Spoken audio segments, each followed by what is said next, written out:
প্রেমানন্দ মহারাজ একজন খ্যাতনামা হিন্দু সন্ন্যাসী ও রামকৃষ্ণ মঠ ও মিশনের একজন বিশিষ্ট সন্ন্যাসী সদস্য ছিলেন।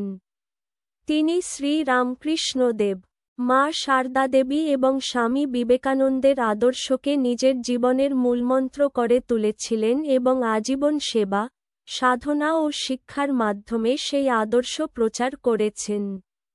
শৈশব ও শিক্ষাজীবন।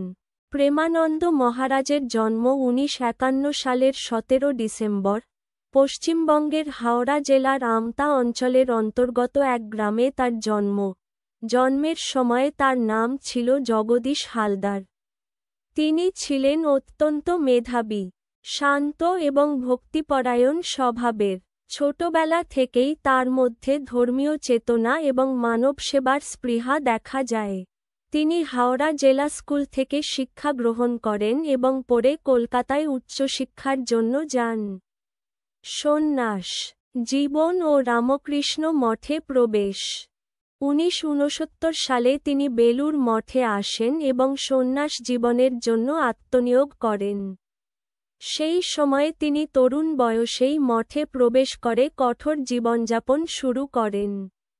তার জীবনের মূল উদ্দেশ্য ছিল স্বামী বিবেকানন্দের দেখানো পথ অনুসরণ করে আত্মোন্নতি ও পরসেবা কে একসাথে গ্রহণ করা। তিনি 1986 সালে সন্ন্যাস দীক্ষা গ্রহণ করেন এবং তখন তার নতুন নাম হয় প্রেমানন্দ। কর্মজীবন ও সেবামূলক কাজ। প্রেমানন্দ মহারাজ দীর্ঘকাল ধরে বেলুর মঠে বিভিন্ন গুরুত্বপূর্ণ দায়িত্বে ছিলেন। তিনি ছিলেন মঠের সহ অধ্যক্ষ ও পরে অধ্যক্ষ। বেলুর মঠের গীতা কক্ষের দায়িত্বেও তিনি নিযুক্ত ছিলেন এবং প্রতিদিন ভোরবেলা ভক্তদের সঙ্গে জপ ধ্যান, প্রার্থনা ও পাঠে অংশগ্রহণ করতেন। তিনি বহু ছাত্র, ভক্ত ও অনুসারীদের ব্যক্তিগত ও আধ্যাত্মিক জীবনে অনুপ্রেরণা জুগিয়েছেন। তার সহজ সরল ভাষা, আন্তরিকতা এবং গভীর আধ্যাত্মিকতা তাকে সকলের প্রিয় করে তুলেছিল। তিনি বলতেন, সাধন ভজন মানে হৃদয়ের গভীর থেকে ঈশ্বরের প্রতি ভালোবাসা। তা জপ তপের সংখ্যা দিয়ে মাপা যায় না। তিনি বহু বছর ধরে নবীন সন্ন্যাসী ও ব্রহ্মচারীদের শিক্ষা, চরিত্র গঠন এবং আধ্যাত্মিক উন্নতির কাজে যুক্ত ছিলেন। তার জীবনের প্রতিটি দিন ছিল আত্মত্যাগ ও নিবেদনের অনন্য উদাহরণ। বক্তৃতা ও শিক্ষা দিতেন। প্রেমানন্দ মহারাজ বাংলায় ও ইংরেজিতে অসাধারণ ভাষায় বক্তৃতা দিতেন। তিনি বিভিন্ন উৎসবে, সভা সমিতিতে এবং আশ্রমের ভক্ত সাংঘিক অনুষ্ঠানে বক্তৃতা করতেন। তার বক্তৃতা সবসময়ই ছিল হৃদয়গ্রাহী, সরল ও বাস্তবধর্মী। তিনি ধর্মকে শুধু তত্ত্বের মধ্যে সীমাবদ্ধ রাখতেন না, বরং জীবনের সঙ্গে তার বাস্তব সম্পর্ক ব্যাখ্যা করতেন। তিনি ছাত্রদের বলতেন, আত্মবিশ্বাস রাখো, নিজেকে জানো, কাজ করো, ঈশ্বর তোমার পাশে আছেন, কখনো ভয় পেও না। চরিত্র ও ব্যক্তিত্ব। প্রেমানন্দ মহারাজের সবচেয়ে বড় গুণ ছিল তার নিঃস্বার্থ ভালোবাসা এবং বিনয়। তিনি কখনো নিজের পরিচয়কে বড় করে দেখাননি, বরং সবসময় নিজেকে ঈশ্বরের এক ক্ষুদ্র সেবক বলেই মনে করতেন। তার জীবন ছিল কঠোর নিয়ম মেনে চলে। তিনি খুব সকালে উঠতেন, ধ্যান করতেন এবং নিজ হাতে কাজ করতেন। তিনি বলতেন, সেবা, সাধনা আর প্রার্থনাই জীবনের তিনটি স্তম্ভ। তার মধ্যে ছিল গভীর সহানুভূতি। দরিদ্র, রোগী কিংবা দুঃখী কাউকে দেখলেই তিনি তাদের জন্য কিছু করার চেষ্টা করতেন। ভক্তরা তাকে একজন জীবন্ত সাধু বলে অভিহিত করতেন। প্রেমানন্দ মহারাজ দীর্ঘদিন অসুস্থ ছিলেন, কিন্তু তার মুখে কখনো ক্লান্তির ছাপ দেখা যেত না। তিনি শেষ পর্যন্ত সেবা ও প্রার্থনার পথেই ছিলেন।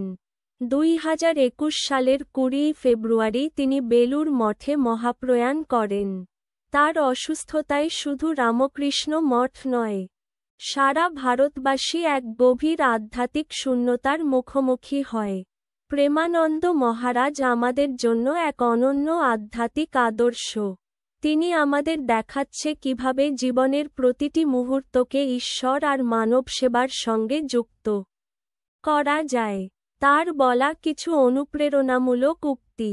মানুষের মধ্যে ঈশ্বরকে খুঁজে নাও, তাহলেই জীবনের সার্থকতা।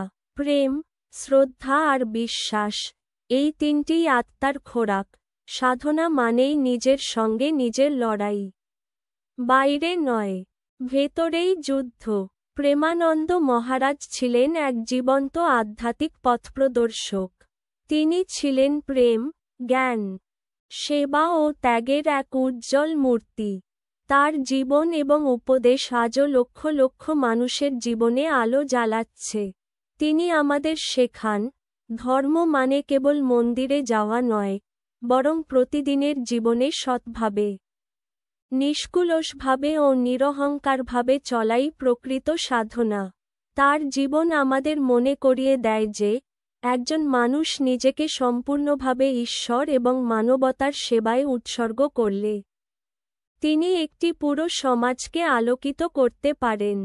প্রেমানন্দ মহারাজ দীর্ঘদিন শিব ভক্তিতে আবদ্ধ ছিলেন এবং তিনি বলেন শিব ভক্তি না করলে কোনোদিনও তিনি অনুপ্রেরণিত হতো না।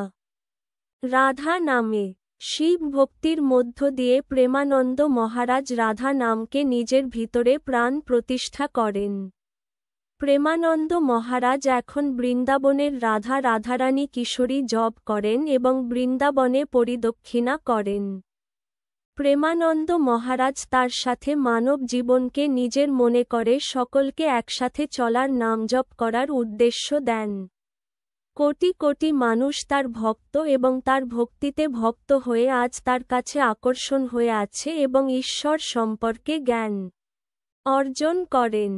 সমাজে কিভাবে চলতে হয়, কিভাবে নিজের দেশকে সুরক্ষিত করতে হয়, ঈশ্বরকে কিভাবে লাভ করা যায়, মুক্তির পথ কিভাবে পাওয়া যায়, সকল তথ্য, জ্ঞান প্রেমানন্দ মহারাজ সকলের মধ্যে বিস্তার লাভ করেন।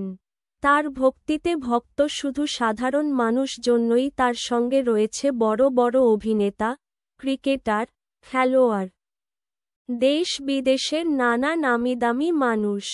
আজ তারা প্রেমানন্দ মহারাজের কাছে ভক্তি ভিক্ষা করেন। আবার কেউ কেউ বলেন প্রেমানন্দ মহারাজ কোন সন্ন্যাসী নয়, তিনি স্বয়ং ভগবানের রূপ।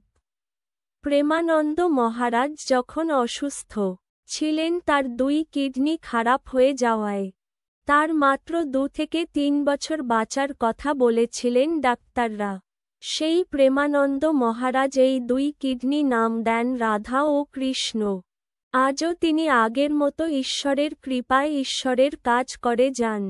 আমি তো বলবো, যারা এখনো প্রেমানন্দ মহারাজের দর্শন করেননি তারা তাড়াতাড়ি দর্শন করেন। সেই মহাসন্ন্যাসী ঈশ্বরের একটা রূপ দর্শন করলেই মনে হয় মানুষের যা ইচ্ছে সব নষ্ট হয়ে যায়, ঈশ্বর লাভের আকৃষ্ট বেড়ে যায়।